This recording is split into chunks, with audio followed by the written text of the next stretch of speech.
अगर आप ऐसे ही मीटर चलाते जाएंगे तो आपका बिजली का बिल कैसे कम आएगा। सोचा तो आपने ये था कि बिजली का बिल ज़ीरो आएगा या कम से कम 30 से 40 यूनिट आएंगे, मगर ऐसा होता आपको नज़र नहीं आ रहा। सर्दियाँ गुजर गई और अब गर्मियाँ भी आ गई, मगर अब आप परेशान हैं क्योंकि हर माह बिजली का बिल ज़्यादा से ज़्यादा आ रहा है और यहाँ आपका परेशान होना बनता है। बिस्मिल्लाहिर्रहमानिर्रहीम। अस्सलाम वालेकुम यूट्यूब फैमिली फ्रेंड, क्या हाल है तमाम दोस्त? खैर से हैं। मैं हूँ आपका दोस्त आसिफ सैन और आप देख रहे हैं मेरे यूट्यूब चैनल आसिफ इलेक्ट्रिकल। बहुत से दोस्तों के मैसेज आ रहे हैं कि हमने इतने ज़्यादा पैसे इन्वेस्ट करके सोलर पैनल लगाया, मगर हमारे बिजली के बिल पर इतना खास कोई फ़र्क पड़ता नज़र नहीं आ रहा। कुछ दोस्तों के ये भी मैसेज आ रहे हैं कि हमने सोचा था कि हमारा बिजली का मीटर जो है वो ज़ीरो हो जाएगा, हमारा बिजली का बिल जो है वो बिल्कुल नहीं आएगा, मगर हमारा अब भी इतना ज़्यादा बिजली का बिल आ रहा है। उन दोस्तों को मैंने पहले भी बताया था और मैंने काफ़ी वीडियो बनाई है सोलर पैनल के बारे में कि आपने जब भी सोलर पैनल लगाना है तो आपने सोलर पैनल लगाने से पहले मेरी इन बातों का लाजमी ख्याल करना है।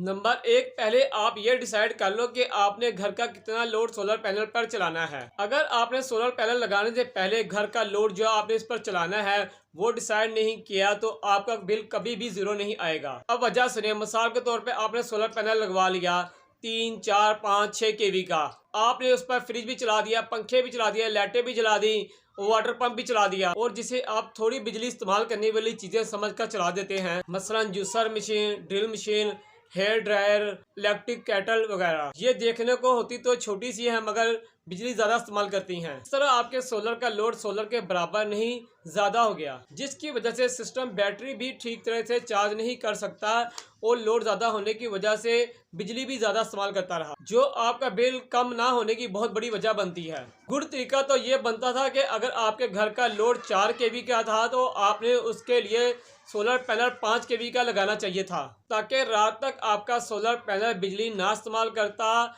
बैकअप बैटरी से लेता रहता, बैटरी क्योंकि चार्ज रहती और आपकी रात सारी बैटरी के बैकअप से चलती रहती और इस तरह आपका जो बिल है ना वो ज़ीरो होता। नंबर 2, कम बजट छोटा सिस्टम। तो यह है कि आपके पास बजट जो है कम होता है तो आप एक छोटा सिस्टम लगा लेते हैं और इसे सही तरीके से मैनेज नहीं कर पाते, जिसकी वजह से आपका बिजली का बिल ज़्यादा आता है। आपने सिस्टम लगाया था बिजली का बिल कम करने के लिए, मगर यहाँ उसका उल्टा हो गया।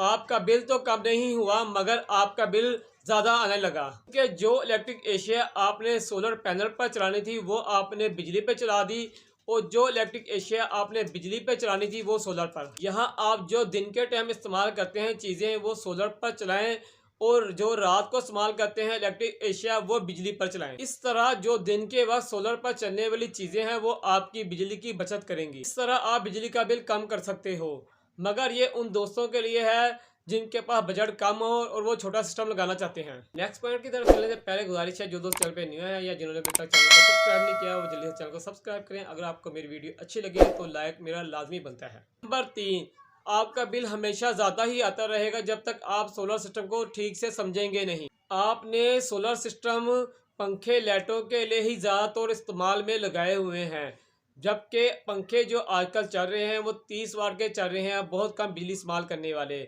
और जो एलईडी बल्ब हैं वो बिजली ना होने के बराबर इस्तेमाल करते हैं। हमें सोलर पर वो चीज़ें चलानी चाहिए जो हमारे घर में ज़्यादा बिजली इस्तेमाल कर रही हों, fridge, water cooler, water pump और इस्त्री वगैरह। ये हमारी रोज़मर्रा की इस्तेमाल की चीज़ें हैं और ये बिजली भी ज़्यादा इस्तेमाल करती हैं। इन्हें हम बिजली पे चलाते हैं, जबकि हमें चाहिए कि हमें fridge, water pump, water cooler और जो हमारी इस्त्री है जो बिजली ज़्यादा इस्तेमाल करती है, इन्हें हमें दिन के टाइम बिजली पर नहीं सोलर पर चलाना चाहिए। इन चीज़ों के साथ हम एक एक लाइट प्लग लगाएं, जो एक सोलर पर हो और दूसरा बिजली पर। सुबह 8 से 3 बजे तक हम इन चीज़ों को सोलर पर चलाएं और 3 बजे के बाद हम इन चीज़ों को बिजली पर चलाएं। इस तरह आप बहुत ज़्यादा बिजली बचा सकते हैं, क्योंकि सुबह 8 बजे से 3 बजे तक सोलर पैनल पर सूरज की धूप जो है वो ठीक पड़ रही होती है और सोलर पैनल जो है अपनी पूरी पावर निकाल रहा होता है और वो बिजली इस्तेमाल नहीं कर रहा होता है, वो अपनी पावर इस्तेमाल कर रहा होता है।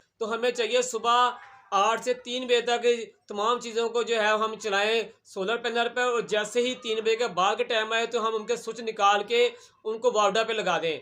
3 बजे के बाद हम वापडा इस्तेमाल करें, वापडा यानी बिजली पर, कि जब तक सूरज रहेगा शाम होने तक तो सोलर पैनल आपकी बैटरियाँ जो है मुकम्मल चार्ज कर देगा, और रात को जो आपके सोलर पैनल ने बैटरियाँ चार्ज की थी आप उसका बैकअप इस्तेमाल करें इस तरह आप बिजली का बिल कम कर सकते हैं। और जिस मकसद के लिए आपने सोलर पैनल लगाया था बिजली का बिल कम करने के लिए, वो आपका मकसद पूरा हो जाएगा। नेक्स्ट पॉइंट की तरफ चलने से पहले गुजारिश है, जो दोस्त चैनल पे न्यू है या जिन्होंने अभी तक चैनल को सब्सक्राइब नहीं किया वो जल्दी से चैनल को सब्सक्राइब करें। अगर आपको मेरी वीडियो अच्छी लगे तो लाइक मेरा लाजमी बनता है। नंबर 4, सोलर सिस्टम का सही तरीके से काम ना करना। आपने इतनी बड़ी रकम खर्च करके सोलर सिस्टम लगाया मगर वो ठीक तरीके से वाट नहीं निकाल रहा। आपने 2 से 3 मैकेनिक को बुलाया मगर आपका ये मसला हल नहीं हुआ। क्या आपने सिस्टम लगाने से पहले कुछ पॉइंट जो है वो नोट किए थे? आपके मकान की छत की हाइट क्या है? आपके मकान के इर्द गिर्द जो घर बने हैं उनकी हाइट क्या है? कहीं ऐसा तो नहीं कि आपके मकान की छत नीची हो और जो आपके साइडों के मकान है वो आपके मकान से ऊपर हो, उनकी हाइट ज्यादा हो, जिसकी वजह से आपके सोलर सिस्टम, आपकी सोलर प्लेटों पर धूप की रोशनी सही ना पड़ती हो। आपके साइडों के मकान और आमने सामने के मकान ऊंचे होने की वजह से सूरज की रोशनी, सूरज की धूप कुछ देर आपके सोलर पैनल पर पड़ती हो, कुछ देर बाद साइडों पे जो मकान बने हैं उनका साया आपके सोलर सिस्टम, आपके सोलर प्लेटों पर पड़ता हो। ये भी एक बहुत बड़ी वजह बनती है बिजली का बिल ज्यादा आने की। सोलर सिस्टम जितना मर्जी बड़ा लगा लें, जब तक आपके सोलर पैनल पर ज्यादा से ज्यादा धूप नहीं पड़ेगी तो आपके छोटे से छोटा और बड़े से बड़ा सोलर पैनल लगाने का कोई फायदा नहीं। ये सोलर सिस्टम तो ना हुआ है, ये तो यूपीएस हुआ, क्योंकि वो भी बिजली से बैटरी चार्ज करता है और आपको बैकअप देता है। इस तरह से सोलर सिस्टम लगाया गया बिजली से बैटरी ही चार्ज करेगा, तो बिजली का बिल कैसे कम आ सकता है? आपको चाहिए यह था कि आप पहले चेक करें कि आपकी छत पर धूप सही तरीके से पड़ रही है या नहीं। अगर धूप आपकी छत पर सही तरीके से नहीं पड़ रही, सूरज ज़्यादा देर आपकी छत पर नहीं रह रहा साइडों के मकानों की वजह से, तो आप किसी और मकान की छत पर सोलर सिस्टम लगवा लें। अगर वो नहीं लगा सकते तो ऐसी जगहों पर आप सोलर के रेडीमेड स्टैंड ना इस्तेमाल करें, बल्कि आप टीयर गार्डर के भारी स्टैंड बनवाएं ऊंचे, ताकि आपके जो सोलर पैनल है उस पर काफ़ी देर सूरज की रोशनी पड़ती रहे, ताकि आपका सोलर पैनल आपके खरीदे गए लोड के मुताबिक बिजली पैदा कर सके और आपका लोड सोलर पैनल पर चल सके, ना कि आपको बिजली जो है वो वापडा या दूसरी कंपनी से इस्तेमाल करनी पड़े। आपको चाहिए कि मेरे इन तरीकों पर अमल करके ही आप जो है सोलर पैनल लगाएं। और मैंने मज़ीद जो है वीडियो बनाई हुई है, आप मेरी वो भी सोलर पैनल वाली वीडियो देखकर सोलर पैनल परचेज़ करें और सोलर पैनल लगाएं, ताकि आपका जो मकसद है वो पूरा हो, ना कि आपको ज़्यादा बिल जो है वो देने पड़े। फ्रेंड, वीडियो आपको कैसी लगी? उम्मीद है आपको मेरी वीडियो अच्छी लगी। अगर आपको मेरी वीडियो अच्छी लगी तो वीडियो को लाइक भी करें और मेरे चैनल को अपने दोस्तों में शेयर भी करें। और मैंने बहुत सी जो है इलेक्ट्रिक की रिपेयरिंग की वीडियो बनाई हुई है, वॉशिंग मशीन की, रूम कूलर की, घरेलू वायरिंग की, माइक्रो ओवन की। तो आप मेरी आईडी का विजिट करेंगे तो वहाँ आप बहुत कुछ सीख कर आएंगे। मैंने इलेक्ट्रिक की बचत की वीडियो बनाई हुई है, गैस की बचत की वीडियो बनाई है। तो आप जो है मेरा चैनल जो है अपने दोस्तों में शेयर करें, और जो भी मेरे चैनल का विजिट करेगा मुझे पूरी उम्मीद है कि वहाँ बहुत कुछ सीख कर ही वापस आएगा। तो फ्रेंड, इजाज़त दें अपने दोस्त, अपने भाई आसिफ सन को। इंशाल्लाह ज़िंदगी रही तो फिर एक नई वीडियो के साथ आपकी खिदमत में हाजिर होंगे। जब तक के लिए इजाज़त दें। अल्लाह हाफिज़।